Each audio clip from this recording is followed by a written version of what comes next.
Hello बच्चों, कैसे हैं आप लोग। मैं श्रद्धा गुप्ता आपके सामने एक नए पाठ के साथ पाठ संख्या 14 और पाठ का नाम है ईमानदारी की जीत। तो साथ में पढ़ते हैं। सुंदर वन में चारों ओर उदासी छाए हुए थी।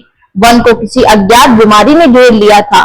वन में लगभग सभी जानवर इस बीमारी के कारण अपने परिवार का कोई न कोई सदस्य गंवा चुके थे। बीमारी से मुकाबला करने के लिए सुंदर वन के राजा शेर सिंह से एक बैठक बुलाई। बैठक का नेतृत्व स्वयं शेर सिंह ने किया। बैठक में गज्जू हाथी, लंबू जिराफ, अकड़ू सांप, चिंपू, बंदर, गिल्लू गिलहरी, कीनू खरगोश है सभी जंगलवासियों ने हिस्सा लिया।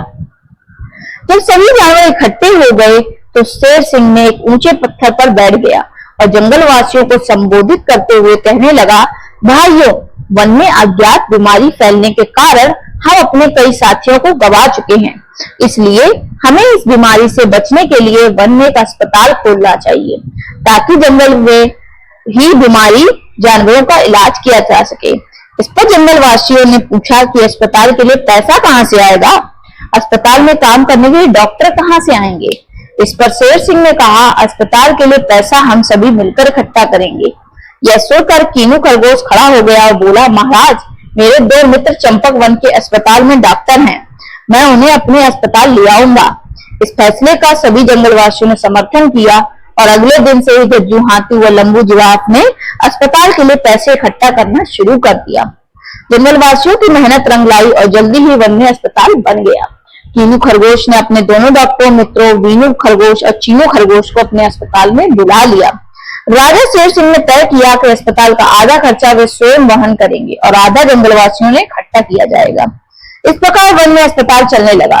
धीरे धीरे वन में फैली बीमारी पर काबू पा लिया गया। दोनों डॉक्टर अस्पताल में आने वाले मरीजों की पूरी सेवा करते और मरीज भी ठीक होकर डॉक्टरों को दुआएं देकर जाते। कुछ समय तक सब कुछ ठीक चलता रहा, परंतु कुछ समय के बाद चीनू खरगोश के मन में लालच बढ़ने लगा।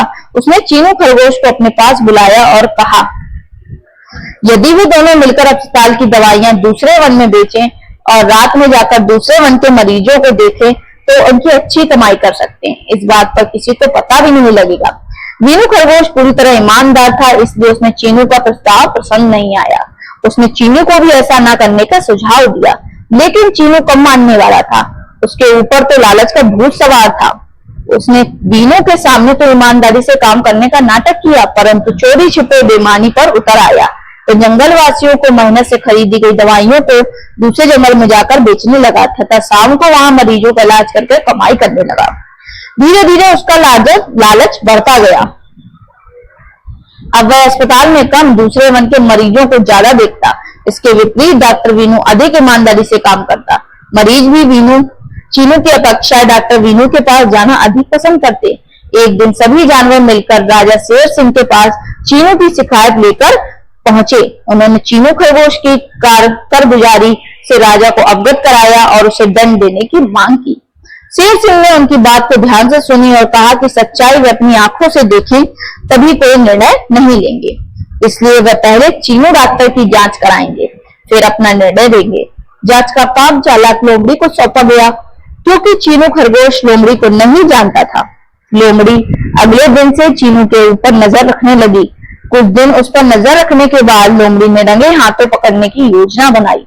उसने इस योजना की सूचना शेर सिंह को भी दी ताकि वह समय पर पहुंच सके और सच्चाई अपनी आंखों से देख सके। लोमड़ी रात चीनू के कमरे में गई और कहा कि वह पास के जंगल से आई है। वहां के राजा काफी बीमार हैं। यदि वे तुम्हारी दवाई से ठीक हो गए तो तुम्हें माला माल कर देंगे। यह सुनकर चीनू को लालच आ गया। उसने अपना सारा सामान लपेटा और लोमड़ी के साथ दूसरे वन के राजा को देखने के लिए चल पड़ा। शेर सिंह जो पास ही छिपकर सारी बातें सुन रहा था, दौड़कर दूसरे जंगल में घुस गया और निर्धारित स्थान पर जाकर लेट गया।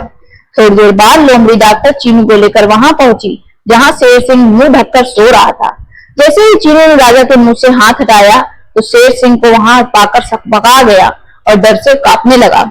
उसके हाथ से सारा सामान छूट गया क्योंकि उसकी बीमारी का सारा भेद खुल चुका था। तब जाकर सभी जानवर वहां आ गए और चीनू खरगोश हाथ जोड़कर अपनी गलती की माफी मांगने लगा। राजा शेर सिंह ने आदेश दिया कि चीनू की बेईमानी से कमाई हुई सारी संपत्ति अस्पताल में मिला ली जाए और उसे धक्का मारकर जंगल से बाहर निकाल दिया जाए। शेर सिंह के आदेश के अनुसार चीनू खरगोश को धक्का मारकर जंगल से निकाल दिया गया और जंगलवासियों ने जान लिया था कि ईमानदारी की हमेशा जीत होती है।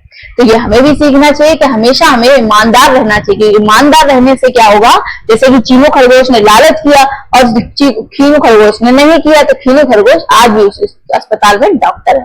तो आज के लिए इतना ही, मिलते हैं अपने दूसरे पार्ट के साथ। Bye bye.